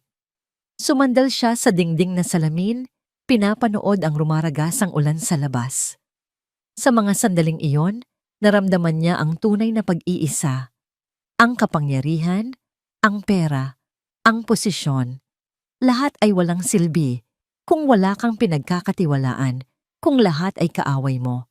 Naisip niyang sumuko. Naisip niyang ibenta na lang ang lahat at lumayo. Magsimula muli sa isang lugar kung saan walang nakakakilala sa kanya. Ngunit ang imahe ni Ricardo na tumatawan mo, ang imahe ni Katrina na nagtatagumpay, ang alaala ni Don Alejandro, hindi niya kaya. Habang nakatayo roon, biglang tumunog ang intercom sa kanyang mesa, ang security guard sa lobby. "Ma'am Isabela, may nag-iwan po ng package para sa inyo. Wala pong pangalan ng nagpadala." "Sino raw?" "Ayaw po magpakilala, ma'am. Courier lang daw po. Pero may note na urgent and personal." Pinababa niya ang package, isang simpleng brown box na walang anumang marka. Nag-aalangan man, binuksan niya ito. Sa loob, wala itong anumang bomba o panganib. Tanging dalawang bagay lang ang laman. Isang luma, kinakalawang na susi na may nakaukit na logo ng Devilla. Isang disenyo na hindi na ginagamit ng kumpanya. At isang piraso ng papel na may nakasulat na address. Block 4, Lot 18, Silangan Industrial Park, Taguig. Napakunot ang kanyang noo. Ang Silangan Industrial Park ay isa sa mga unang ari-arian na binili ni Don Alejandro. Karamihan sa mga bodega doon ay luma na at hindi na ginagamit. Ano ang meron doon? Ang susi, ang address, isang patay na landas o isang huling pag-asa. Sa gitna ng malakas na ulan, sa bisperas ng kanyang pinakamalaking laban, wala na siyang ibang pagpipilian. Ang pagmamaneho sa gitna ng unos ay tila isang metapora sa kanyang kasalukuyang kalagayan. Bawat patak ng ulan na humahampas sa salamin ng kanyang kotse ay parang isang problema. Bawat kidlat na gumuguhit sa madilim na langit ay parang isang banta. Ngunit sa kabila ng panganib, nagpatuloy si Isabela. Ang address na nasa kanyang kamay ay ang tanging liwanag na nakikita niya sa dulo ng madilim na lagusan. Huminto ang kanyang sasakyan sa harap ng isang hilera ng mga luma at halos magkakatulad na bodega sa Silangan Industrial Park. Ang lugar ay tahimik at halos abandonado na, malayo sa ingay at gulo ng sentro ng kalakalan. Ang address ay nagtuturo sa Bodega Blaha, 18. Isang malaking bakal na pinto na kinakalawang na ang bumungad sa kanya. Gamit ang isang maliit na flashlight mula sa kanyang sasakyan, sinuri niya ang paligid. Walang tao. Tanging ang malakas na buhos ng ulan at ang alulong ng hangin ang kanyang kasama. Lumapit siya sa pinto at sinubukan ang lumang susi. Pagkatapos ng ilang pagpipilit, narinig niya ang isang malakas na click. Dahan-dahan niyang itinulak ang mabigat na pinto. Ang amoy ng alikabok, lumang kahoy at nabubulok na papel ang sumalubong sa kanya. Sa loob ng bodega ay nakatambak ang mga lumang kasangkapan, mga kahon ng mga dokumentong hindi na ginagamit at mga makinaryang matagal nang hindi umaandar, mga labi ng nakaraan ng Devilla Corporation. Naglakad siya sa gitna ng mga naglalakihang anino na nililikha ng kanyang flashlight. Ano ang hinahanap niya dito? Sino ang nagpadala sa kanya rito? Habang naglalakad, may napansin siyang kakaiba sa isang pader sa pinakasulok ng bodega. Hindi ito gawa sa ordinaryong semento. Ito ay gawa sa mas bagong materyales at may isang bahagi na tila hindi kapantay ng iba. Lumapit siya at kinapa ito. Naramdaman niya ang isang maliit na siwang, halos hindi kapansin-pansin. Itinulak niya ito. Mabigat, ngunit gumalaw. Sa likod ng pader na yon ay isa pang silid. Isang lihim na silid na itinago sa loob ng maraming taon. Pagpasok niya, ang amoy ay iba na. Amoy ng leather-bound books, tabako, at isang pamilyar na pabango. Ang pabango ni Don Alejandro. Ang silid ay isang maliit na opisina. May isang malaking mesa na gawa sa narra, isang komportableng silya, at isang bookshelf na puno ng mga libro. Sa ibabaw ng mesa, maingat na nakalagay ang dalawang bagay, isang makapal na leather-bound journal at isang maliit na tape recorder na may isang cassette tape na nakasalang na. Nanginginig ang mga kamay ni Isabela habang binubuksan niya ang journal. Ang unang pahina ay may petsa. 20 taon na ang nakalipas. Ang sulat kamay ay walang duda. Kay Don Alejandro. Sinimulan niyang basahin. Hindi ito isang simpleng journal ng negosyo. Ito ay isang personal na salaysay, isang kumpisal. Isinalaysay dito ni Don Alejandro ang tunay na nangyari sa pagitan nila ng kapatid niyang si Rodrigo. Isinulat niya ang tungkol sa kanilang alitan, ang kanyang inggit sa pagiging mas magaling ni Rodrigo sa pakikitungo sa mga tao, at kung paano niya ito ginawa ng isang bitag para maalis sa kumpanya. I betrayed my own brother, nakasulat sa isang pahina. I was arrogant and foolish. I destroyed him to protect my own ego, and I have lived with that guilt every single day. Inilarawan din dito ang pagtatangka niyang hanapin si Rodrigo para humingi ng tawad, ngunit huli na ang lahat. Nalaman na lang niya ang tungkol sa pagkamatay nito at ang pagkakaroon nito ng isang anak na babae na hindi niya nakilala. Pagkatapos, sinimulan niyang isulat ang tungkol kay Ricardo. Ang kanyang pagkadismaya sa pagiging maluho at iresponsable nito. Ang mga kasunduan sa negosyo na palihim niyang inayos para pagtakpan ang mga pagkakamali ng kanyang anak. Lahat ng ebidensya ng incompetence ni Ricardo ay nakadetalye sa journal na yon. Nang marating niya ang mga huling pahina, ang mga sulat ay tungkol na sa kanya. Isabela is the future. Isinulat ni Don Alejandro ilang linggo bago siya pumanaw. She has the mind and the heart that this corporation needs. She is my penance. She is my last will. She will save this legacy from my son, and perhaps through her, I can finally atone for the sins I have committed against my brother. Ang mga luha ay malayang umagos sa mga pisngi ni Isabela. Hindi ito luha ng kalungkutan, kundi luha ng pag-unawa. Ang lahat ng bigat na kanyang pasan, ang lahat ng laban na kanyang hinarap, ay may mas malalim na dahilan.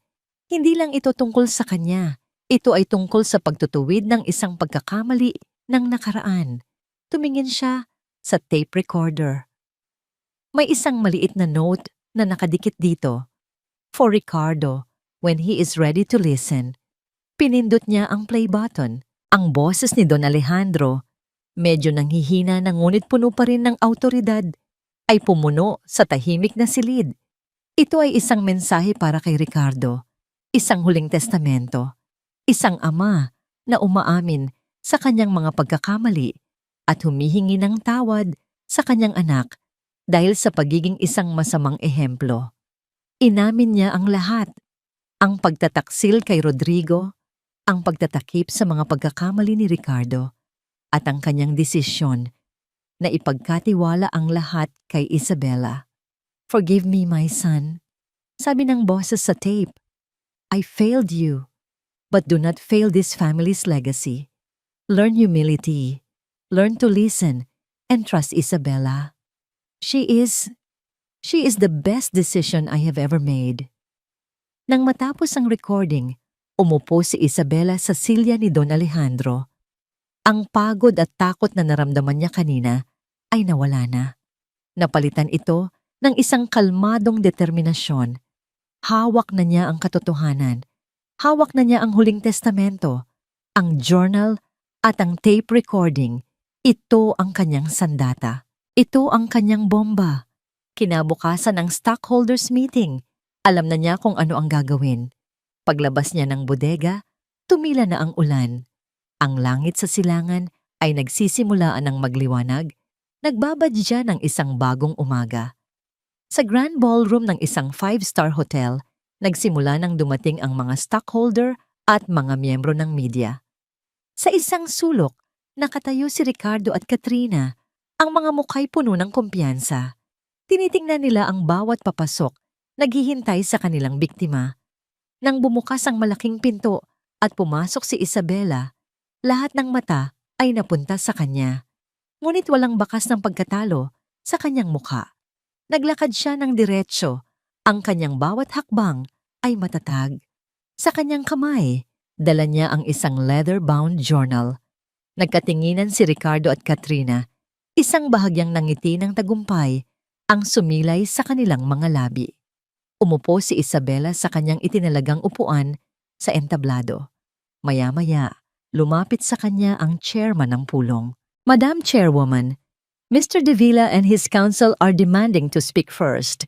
They are invoking their right to question your leadership. Tumingin si Isabela sa direksyon ni Ricardo at Katrina. Tumango siya. Pagbigyan natin sila, sabi niya. Ang boses ay kalmado. Tumayo si Ricardo, lumapit sa mikropono, at sinimulan ang kanyang talumpati, isang talumpating puno ng mga kasinungalingan na inihanda para wasakin siya. Ang digmaan ay nagsimula na. Mga ginang, mga ginoo, mga kagalang-galang na miyembro ng Davila Holdings Corporation, panimula ni Ricardo. Ang kanyang boses ay umaalingaw-ngaw sa buong ballroom. Puno ito ng isang pekeng kalungkutan, isang pag-arte na pinaghandaan niyang mabuti. Nandito po ako ngayon sa inyong harapan, hindi bilang isang dating CEO, kundi bilang isang anak na nagmamahal sa legasiya ng kanyang ama.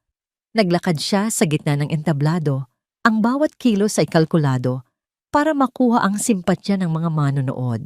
Ang kanyang mga mata ay nakatuon sa mga kamera ng media. Ang legasiyang ito ay unti-unting winawasak ng kasakiman at panlilinlang. Patuloy niya, ang kanyang boses ay bahagyang nanginginig. Ang babaeng nakaupo dyan, ang babaeng minsan kong tinawag na asawa, ay gumamit ng mga pekeng dokumento para agawin ang lahat ng pinaghirapan ng aming pamilya. Ang bulungan sa loob ng ballroom ay lumakas. Ang mga kamera ay nagsimulang mag-flash ng sunod-sunod, kumukuha ng litrato ni Isabela na nanatiling tahimik at walang emosyon sa kanyang upuan. Mayroon po kaming ebidensya, sigaw ni Ricardo. Sa isang senyas, ipinakita sa malaking screen sa likod niya ang mga ebidensya, ang pekeng sulat, ang inedit na recording.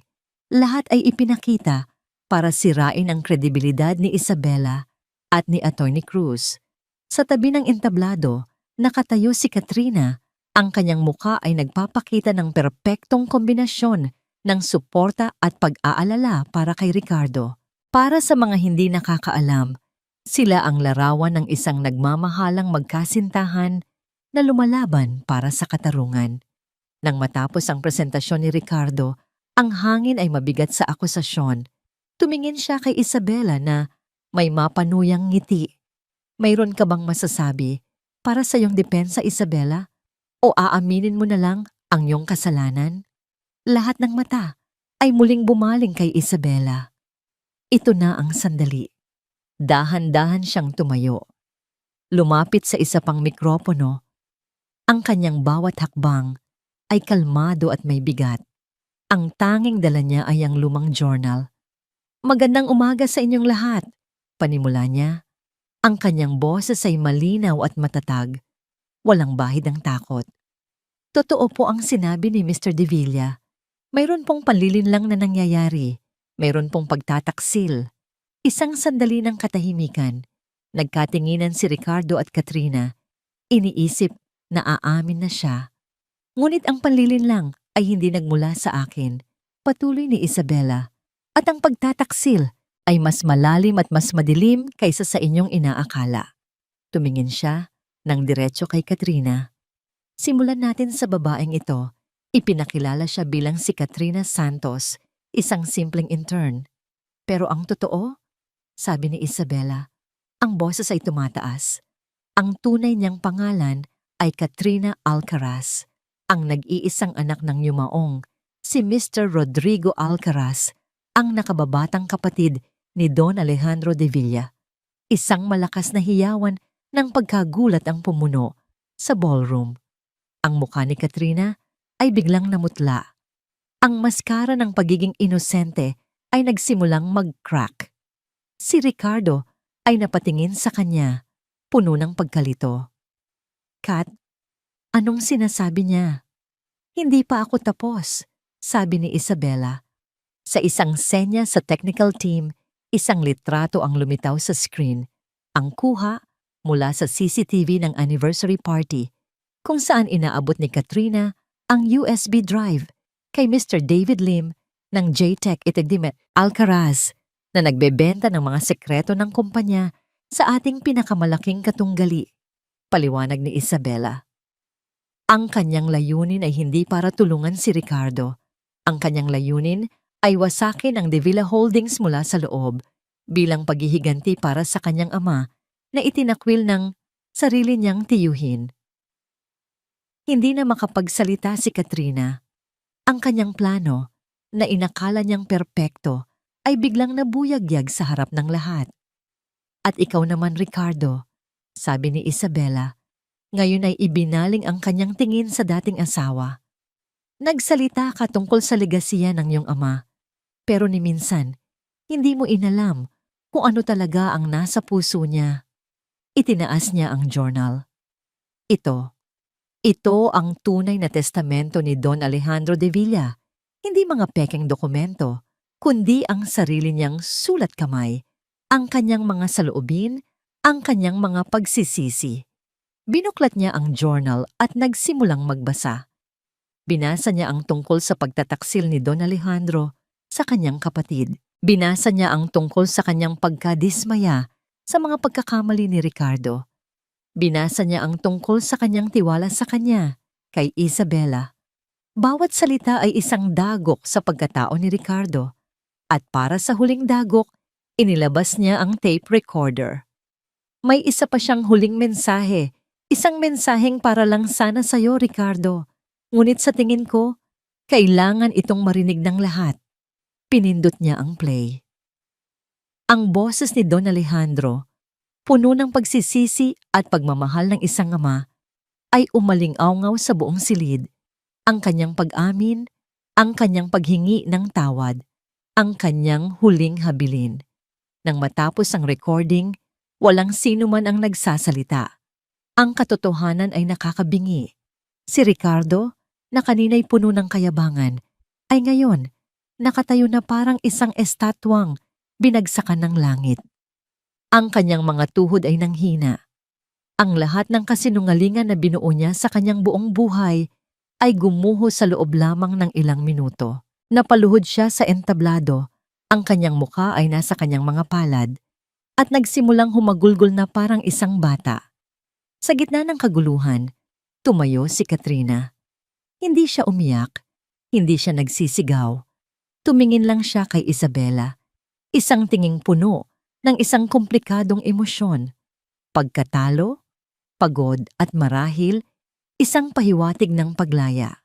Pagkatapos, walang sinabi, tumalikod siya at nagsimulang maglakad palayo. Tahimik siyang lumabas ng ballroom bago pa man makalapit ang mga security. Tinitigan ni Isabela ang nagwawasak na anyo ni Ricardo sa entablado. Wala siyang naramdamang tagumpay. Wala siyang naramdamang galit. Tanging awa. Lumapit siya sa kanya, hindi bilang isang kaaway, kundi bilang isang taong nakakaunawa sa sakit. Ang tunay na kasalanan, Ricardo, mahina niyang sabi, sapat lang para marinig nito, ay hindi ang pagbagsak, kundi ang hindi pag-amin sa sariling kahinaan. Tumingala ito sa kanya, ang mga matay puno ng luha at pagsisisi. Sa mga sandaling iyon, hindi niya nakita ang isang halimaw. Lumipas ang 6 na buwan. Ang iskandalong yumanig sa mundo ng negosyo ay unti-unti nang humupa. Napalitan ng mga bagong balita, ng mga bagong drama. Ngunit ang mga pagbabagong idinulot nito ay nanatili. Sa isang tahimik at maayos na sementeryo sa timog ng Maynila, nakatayo si Isabela sa harap ng isang puntod na gawa sa puting marmol. Ang pangalang nakaukit dito ay pamilyar, Don Alejandro de Villa. Maingat niyang inilapag ang isang bouquet ng mga puting rosas sa ibabaw nito. Hindi na siya umiiyak. Ang nandoon na lang ay isang tahimik na pasasalamat. Sa ilalim ng kanyang pamumuno, ang De Villa Holdings Corporation, na ngayon ay mas kilala na bilang DVH Corp, ay hindi lang nakabangon. Ito ay mas lalo pang lumago. Nilinis niya ang sistema, tinanggal ang mga tiwali, at nag-invest sa mga proyektong may tunay na halaga. Pinatunayan niya sa lahat na ang kanyang kakayahan ay hindi nangangailangan ng apeliidong De Villa. Salamat po. Mahina niyang bulong, isang salitang puno ng kahulugan. Salamat sa tiwala. Salamat sa pagkakataon. Pagkatapos, tumalikod na siya at naglakad palayo. Dala ang isang kapayapaang matagal na niyang hindi naramdaman. Sa ibang bahagi ng syudad, sa isang ordinaryong gusali ng opisina sa Ortigas, isang lalaki ang abala sa pag-aayos ng mga numero sa isang computer spreadsheet. Ang kanyang buhok ay medyo humaba na, ang kanyang mamahaling damit ay napalitan na ng isang simpleng polo shirt. Walang nakakakilala sa kanya rito. Para sa kanyang mga katrabaho, siya lang si Ricky, ang bagong accounting clerk na tahimik at laging malalim ang iniisip. Minsan, sa kanyang pag-uwi, sakay ng MRT, nakikita niya ang mga billboard ng DVH Corp na nagpapakita ng bagong logo at ng mga bagong tagumpay nito. Hindi na siya nakakaramdam ng galit. Tanging isang mapait na pagsisisi na lang ang natitira. Ang kanyang ina at kapatid ay bumalik na sa kanilang probinsya, namumuhay ng simple, malayo sa karangyaang minsan nilang tinamasa. Si Ricardo de Villa ay wala na. Ang natira na lang ay isang lalaking nagbabayad sa kanyang mga pagkakamali. Isang araw sa isang pagkakataon. Isang linggo pagkatapos ng kanyang pagdalaw sa sementeryo, nagpatawag ng isang press conference si Isabela, ngunit hindi ito para sa negosyo. Nakatayo sa harap ng mga kamera, inanunsyo niya ang paglulunsad ng Rodrigo Alcaraz Foundation, isang pundasyong nakatuon sa pagbibigay ng scholarship sa mga mahihirap, ngunit matatalinong estudyante mula sa mga probinsya, mga tulad niya noon, mga tulad siguro ni Katrina, kung nabigyan lang ito ng ibang pagkakataon. Naniniwala po ako na ang pinakamagandang paraan para harapin ang nakaraan ay hindi ang paglimot dito, kundi ang paghilom ng mga sugat na idinulot nito. Sabi niya sa kanyang talumpati, "This is not just about charity. This is about restorative justice." Ito ay para sa pagbibigay ng bagong simula. Ang kanyang mga salita ay puno ng sinseridad at pag-asa. Hindi na siya nagsasalita bilang isang babaeng gustong maghiganti, kundi bilang isang leader na gustong magtayo ng isang mas magandang kinabukasan. Nang gabing iyon, sa kanyang opisina, tahimik niyang pinanood ang paglubog ng araw sa Manila skyline. Ang dating malamig at malawak na espasyo ay ngayon puno na ng init at buhay. May mga halaman na sa isang sulok, may mga litrato ng mga bagong scholar ng pundasyon sa kanyang mesa.